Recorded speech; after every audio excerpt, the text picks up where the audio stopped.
Hello, I'm here. I wasn't going to be doing any podcasting today or anything like that, but I kind of just pushed myself to do it. So I'm a little bit apprehensive about where to even start where to even start with this podcast, with this topic. It's something that I've mentioned a couple of weeks ago, that I was going to be talking about this and sharing a very life-changing experience, which I've been kind of keeping to myself. I've told a couple of people about it that I know, people that are very close to me, bits and pieces of it. So I'm actually quite nervous and quite scared to go ahead and talk about this publicly. I think probably the best way to do this is to just take my time with it, because I don't want to project something that isn't authentic, and I don't want to miss anything. I really want this next podcasts to plural, to really get to the heart of what I have just gone through. So I probably will break this up into maybe 2 or 3 different videos, and we'll just kind of call this part 1. So I think I'll just put that on the table now. So I do apologize in advance, profusely, if this all feels or seems quite jumbled to understand. I'm still trying to understand it myself, and I don't often turn to the tarot or the cards anymore, but every now and then, sometimes I will reach out to a friend and say, hey, this is what's going on, what's your thoughts on this? People that I value, they're really in my inner circle, I guess. Or I'll just sit on the floor and meditate for a couple of hours. I'm very dedicated to the spiritual world, to my calling, to my path. I take it very seriously, so I that's why I want to make this as truthful as possible. I want to be so very truthful with you. And yeah, so I sat on the floor and looked at the cards and really got a very strong yes, I should share this publicly. Before I go on further, I have to let you know that this video will be censored somewhat. I have to do that now. We are living in a time now of censorship. So I'm happy to take questions. If you have questions for me, I understand, and you probably will. And that's okay. If you want to ask me a question about this topic and this series that I'm going to be talking about, you can DM me. Or if you feel like comfortable enough, you can just leave it in the comments section, and I will try and answer it in a direct way that is as truthful as I can for this platform of YouTube. So everything right now is kind of just really scrambled in my head, in my life. I'm used to dealing with getting kind of, if you're an occultist, a mystic, if you're working with this level of work, you know that it's not easy. A lot of the time, we just have to be brave enough to really show up for ourselves and be present enough for ourselves to, and have the patience enough to just take some of the breadcrumbs that we might get, or some of the visions that we get, and diarize them. And then maybe we may not be ready to unpack some certain things. Sometimes we don't have the bandwidth to understand things that are happening in our life as they're happening, real time. Because we're in the thick of it. You know, we're in survival mode. We're in, you know, our cortisol levels are through the roof. We don't have the capacity to understand it, but sometimes we know that later we can come back and unpack that, unlock it, and review it. So what I'll probably do here is I'm going to probably do a few recordings, and we'll start off with this one, and then I'll just put the recordings together and put them into a one video, which will be a series of videos that will start now. I prefer to do it this way because I can come back and revisit things that I might need to later, and then go from there. So there is some kind of chronological sense to this. Now, I want to make it clear, I make these videos, I've been doing this for nearly 7 years now. I've been on YouTube. It's gone very, very quickly. I came out onto YouTube back in 2018, 2019, I believe. I started doing videos talking about the archetypes of the tarot, and I published a tarot card deck, which later on went to go platinum. It hit #1 on Amazon. It was a self-published project, which I really poured my heart into. And I was working at the time on that project very, very hard. All of those illustrations were all hand-drawn in pencil. There was no AI, there was nothing like that. I just wanted to make something from my heart, and I put it out there into the world, and it changed my life. I've met people that I now call friends. It also has helped me grow, taking on the public world. Back then I didn't have I wasn't on Instagram, I wasn't on YouTube. I was, before I ever came into this public space, I just wasn't ready. And I used to watch videos of other people doing their YouTube, and I just thought, you know, I'll do it when I'm ready. You know, when I'm ready, I'll know I'll do it. And then a lot of changes have happened since then. I was recently just talking about how quick life is moving. And I did, you know, we went through COVID. I went through 2.5 years of lockdowns in Melbourne, where I live. And that was a very dark time for a lot of people. The energy there was very, very heavy. I will be talking about that later in this series, about how that impacted a lot of spiritual people, and how it's really changed so much in the world. I'm sorry, you can probably hear I'm just like a little bit uneasy. So I think it's better that I just be like vulnerable and just share it, regardless of whatever comes out of me, just comes out. So I have been on YouTube for a while, and I'm very grateful for the people that have connected with me, the friends that I've made. And I've had lots of people come and go, as you do. People come into things and they leave. And that's okay. But that's just summarizing if you're new to my channel, or if you're new to me.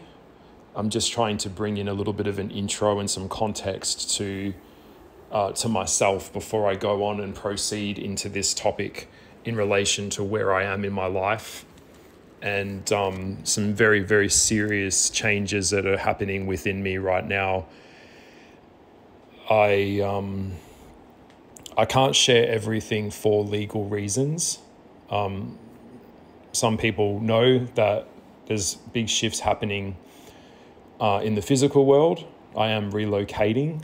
I can't say where, but I am moving to a different location. And a lot of things that fulfill me just no longer fulfill me. I don't get what I used to get out of it. It doesn't bring me joy. It doesn't bring me happiness. A lot of people, I feel I have to, or have had to, let go of, that just didn't have love in them and didn't have empathy or compassion. A lot of people that just won't grow, I had to let them go. And it's kind of been set in motion for the past few years that this shift would happen for me. Now, I'm going to be very honest with you. If you're aware of my podcast, the topics that I talk about, I do talk about the deeper aspects of psychology, spirituality. I'm interested in Rudolf Steiner. I'm interested in Jung. I'm interested in a lot of Hermeticism. And I have been studying the occult and the spiritual world since I was a kid. I just knew things. I knew of timelines that had taken place. I could feel things, and I was able to just grow up that way. I'd had partners in my life and friends that had shut me down or didn't want to hear it.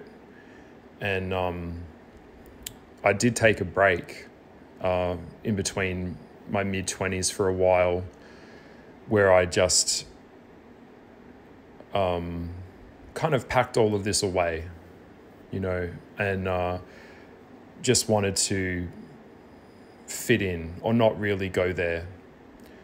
But I feel that the more that you reject or run away from your calling, the louder the calling gets. It really gets louder. Also with mediumship, some of you may know I used to do massages, like healing massages, remedial massages, and massages of all different kinds from my home. I also ran a business where I would let people into my home on a daily basis to support myself.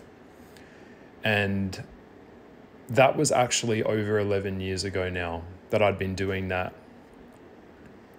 It was a way for me to support myself.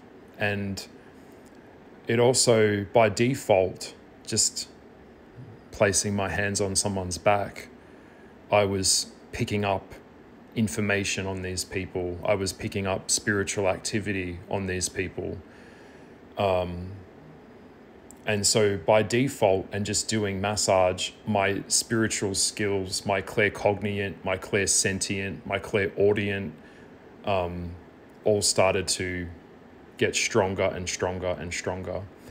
And I'd always been an artist, so it was inevitable that my spiritual knowledge for the occult and tarot would come into my artwork. And that's where I ended up becoming, this person in this public space. People know me as Goliath. That's not actually, as you know, it's not my real name.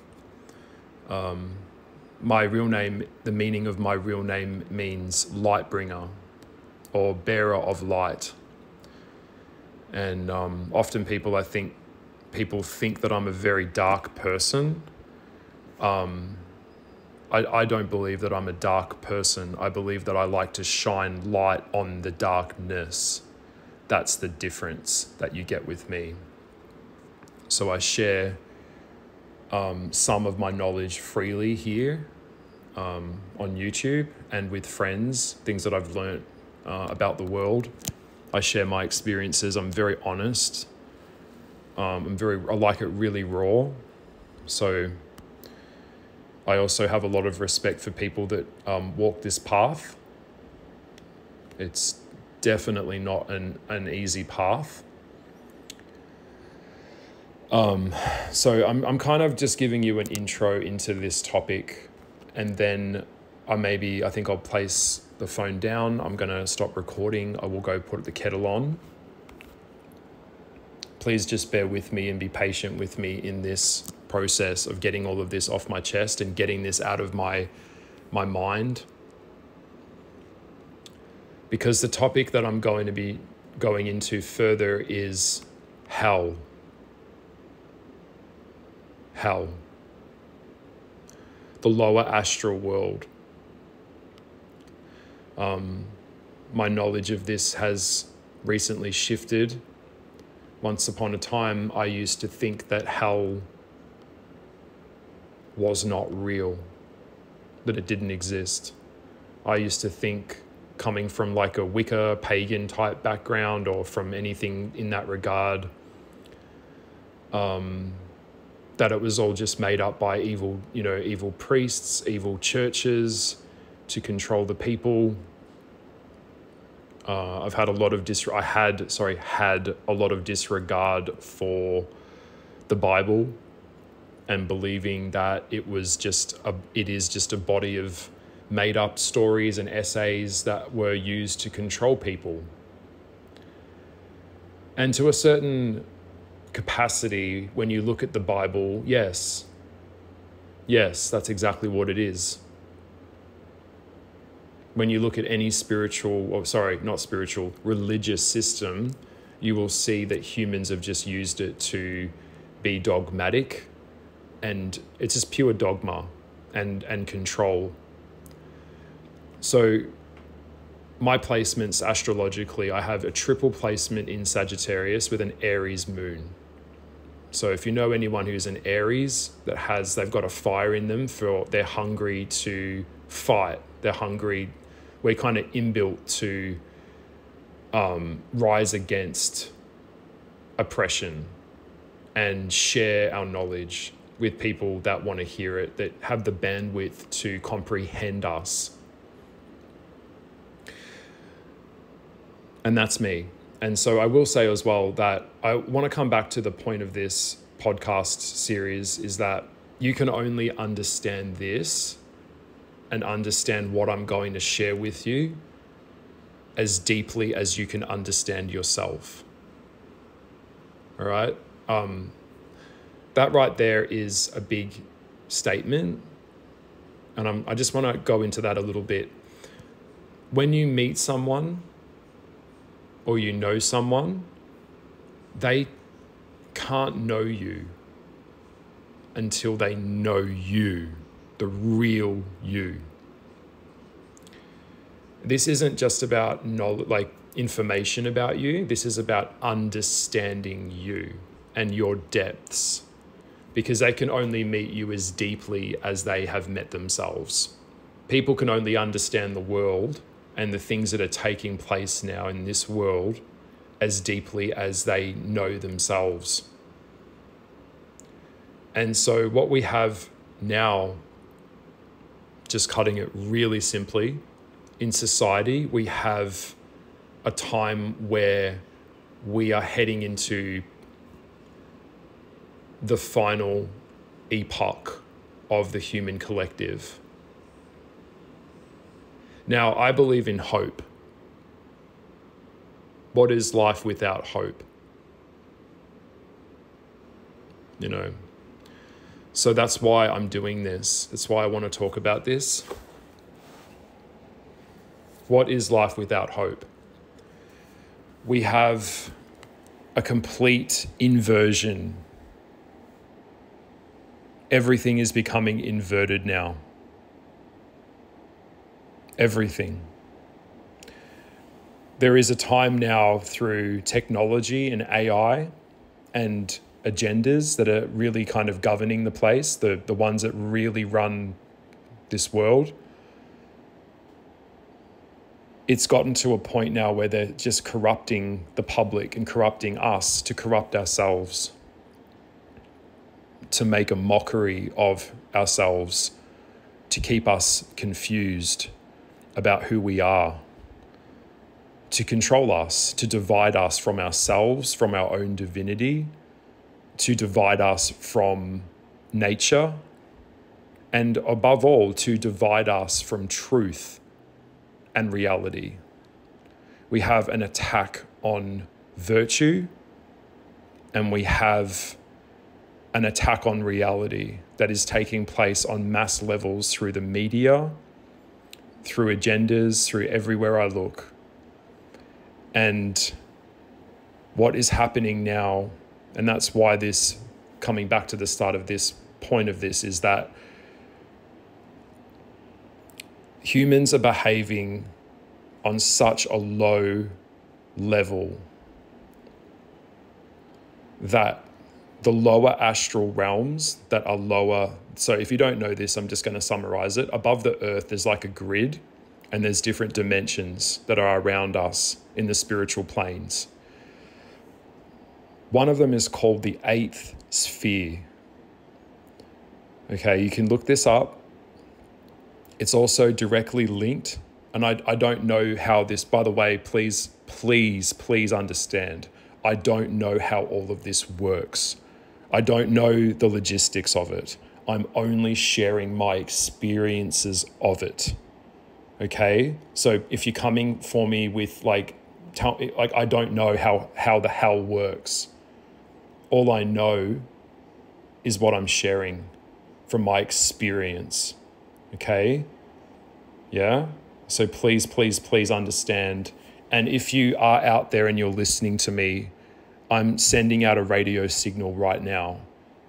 Don't be afraid to speak up about this. Don't be afraid. Leave a comment below if you feel so inclined, if you've got the bravery to really look at this. Okay? So there are lower astral realms that are kind of like an upside down version of this reality. And it runs parallel to this reality. But it's like, yeah, everything is, I'll get into the descriptions of it because I'd rather go into, I want to describe it to you how I saw it on a very like articulate level, so that you may need to come back and re-listen to this again, and then maybe come back and re-listen to the next podcast or the next part of this video again when I get into the next part, maybe part 2 of it, because I'd rather focus on describing what I saw and felt and smelt than just give you facts, you know, because this is more personal for me to be like, okay, this is what happened. This is what I saw. I'm putting this out there in the public. I'm putting this on the table. Yeah, so as humans are behaving more and more and rejecting their own connection, rejecting everything that they are, they're behaving like animals, like pigs, like dogs. As we go into kind of like a satanic, very luciferic consciousness now. That's why this vision was shown to me. So it was about a couple of months ago. I can't pinpoint the exact date. It was back around January. I have to be very careful how I word this. I do practice the craft. Okay, you can see that. You know that. I do things to try and help things grow. I do things to try and help things manifest in my life. Yes, I'm just saying it now. I put my spiritual hand up, my antenna up into the spiritual world, and I do communicate with things out there, with entities, with beings,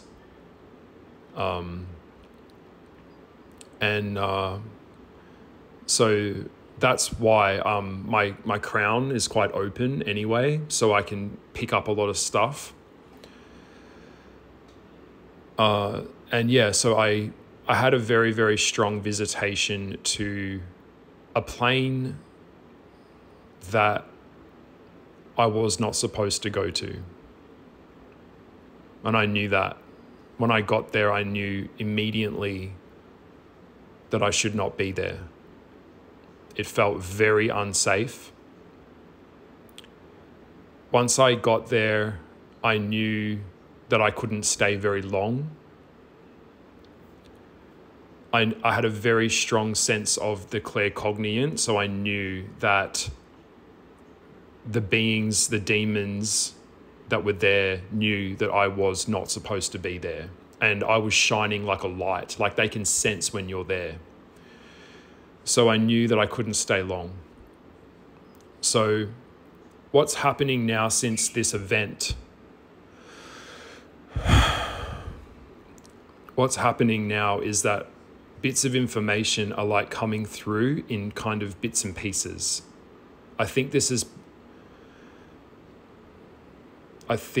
is because if I was to just download the whole thing, I'd probably die.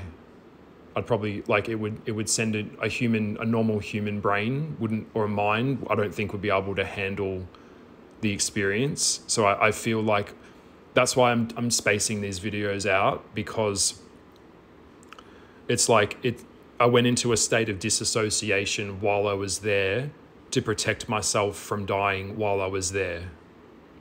I know that sounds crazy, but if you've ever been through a really traumatic situation, as we know, consciousness fragments itself when it goes through trauma. It's a kick-in response mechanism to trauma.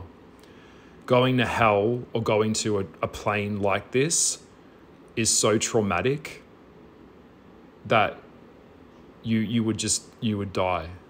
Your heart would physically stop beating. All right? So maybe I think I'll leave it here just to get started before I go on to the story and kind of I feel like I've introduced a little bit into this enough to explain it, where this series, this next thing is going to go. I don't know how long I'll take to upload this. I don't know. It may be deleted by YouTube. It might be too graphic. It might be too scary for some people to comprehend this or to believe me. So I'm not on any level of medication. I don't take any antidepressants. I don't do drugs. I don't drink. I don't smoke.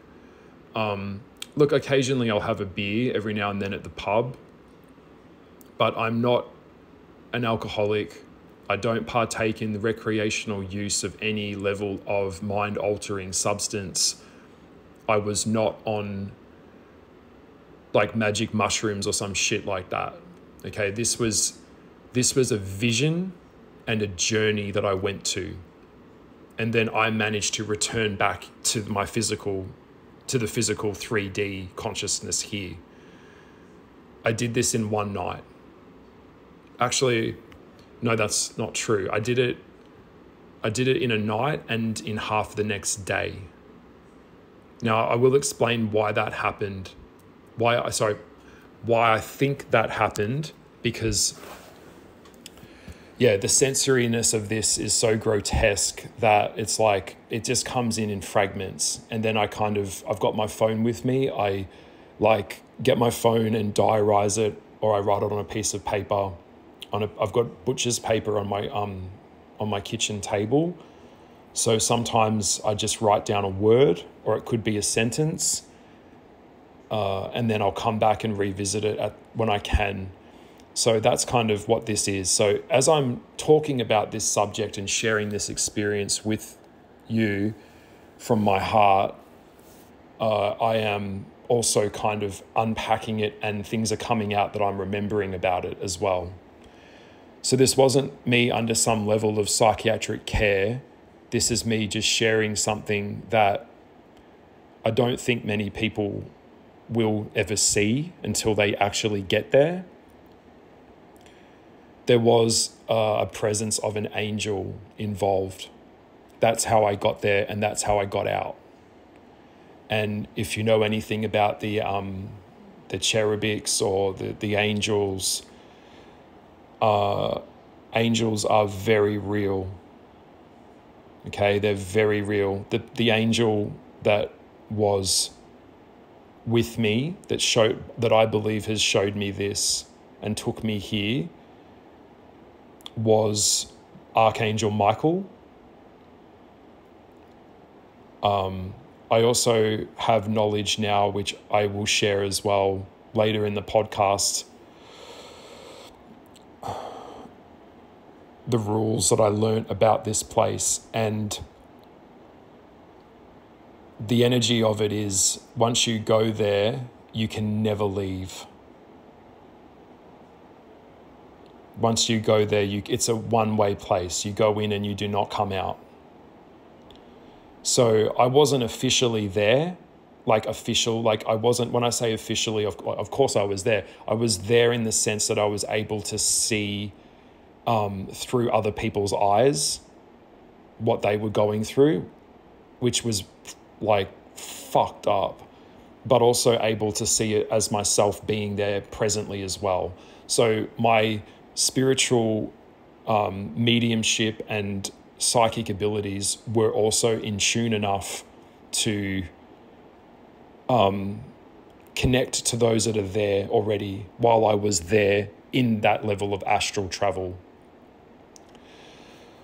So, yeah, there's just so much I could say. So I feel really, if you can't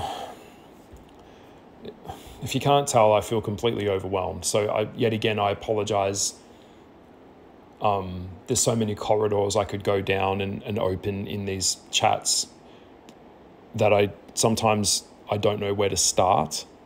Like, that's why I'm still trying to explain the start of this before I go into the details and the nitty-gritties of this whole thing.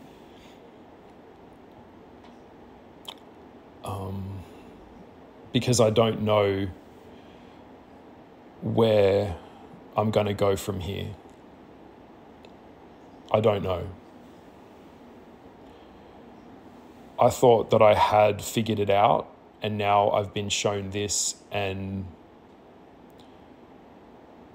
I feel like I don't know the future of myself. I don't know the future of this channel. I don't know, like, I'm at a complete crossroads in my life.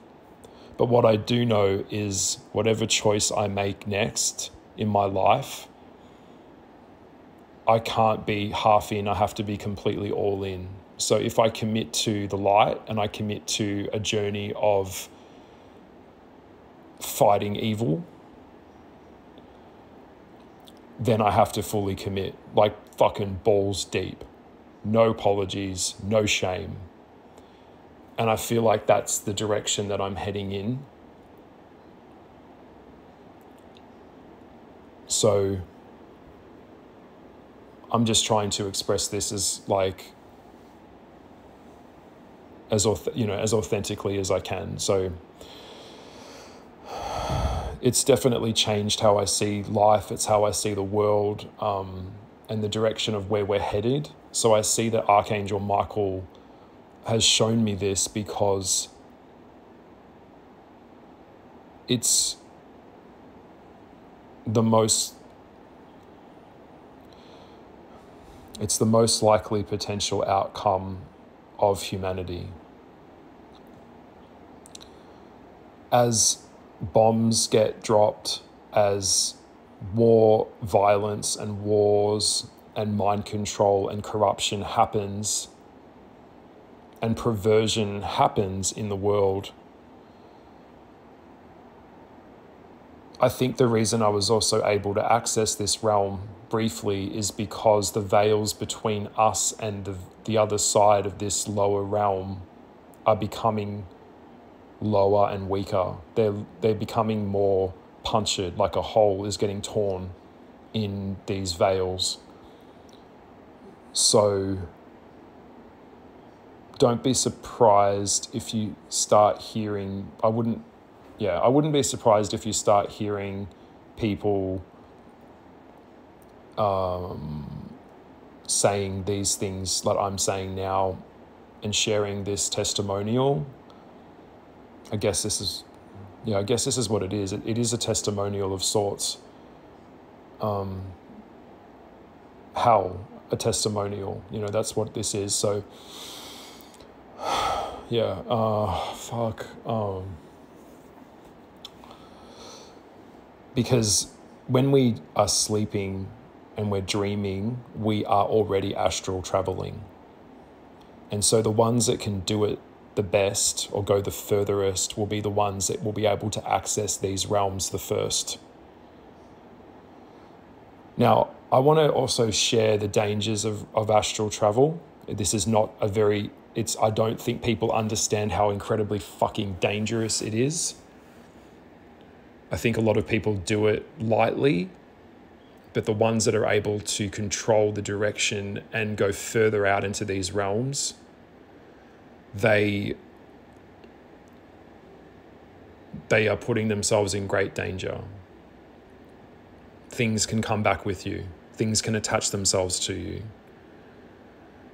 So when I see shit on the internet talking about like astral travel, anyone can do it, this is how you do it. No,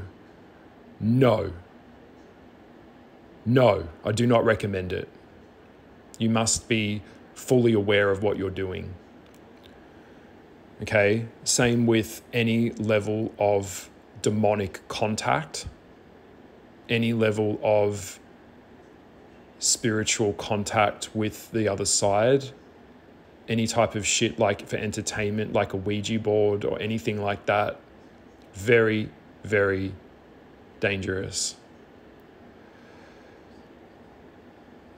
I've said this before and I'll say it again. The spiritual world is not a toy to be played with. It's just not. When you fuck around with spirits, spirits can fuck back with you. And you might think you're done with the spiritual thing that you've connected with, but that doesn't mean they're done with you. That's why I've always been very upfront about getting involved with anything to do with the occult or with the tarot, because these are tools that are used to speak and talk to the spiritual world. They're not there for entertainment. They are not.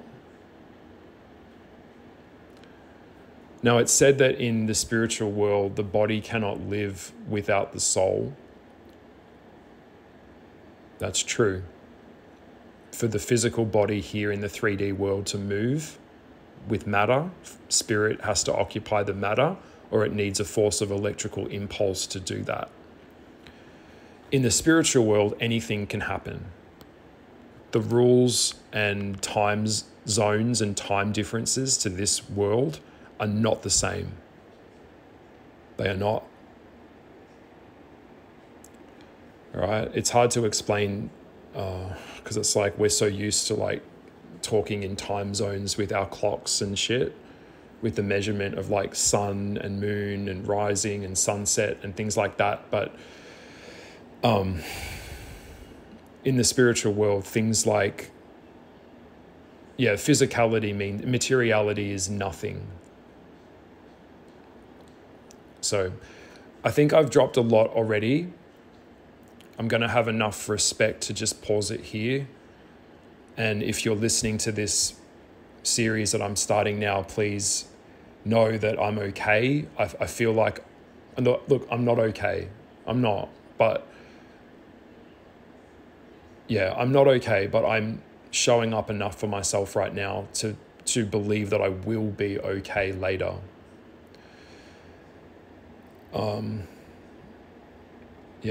So I'm going to put the phone down. I'm going to clear my head, go for a walk, take a break, come back when I'm ready. Like I said, please, please, please be patient with me. And what I'm going to share with you is definitely not going to be for the faint of heart. It's not going to be for kids. But I am going to have to monetize a little bit of it, because I don't, obviously I don't want to upload these podcasts and just get them deleted, especially with the agenda that's going on right now. So I'm going to leave it here, and I hope that this has all made sense. I think this is probably a pretty fair start. I don't want to overwhelm anyone. That's not my intention. But yeah, I'll leave it here. Okay, so we'll call this part 1, and then I will come back and we'll go into the next continuation of this experience. I'm just turning on my computer now. I'm going to go put the kettle on. All right. Lots and lots of love to you. And thank you from my bottom of my heart for being here for me, showing up for me, listening to me. I really value people that engage with me. And I do apologize if I'm not always present with everyone, because sometimes I'm not present for myself. And I only have the capacity for so much at one time. So, yeah. And I think that's a pretty fair statement for anyone as well. So, yeah. All right. I will see you in the next continuation of this chat. Okay. All right.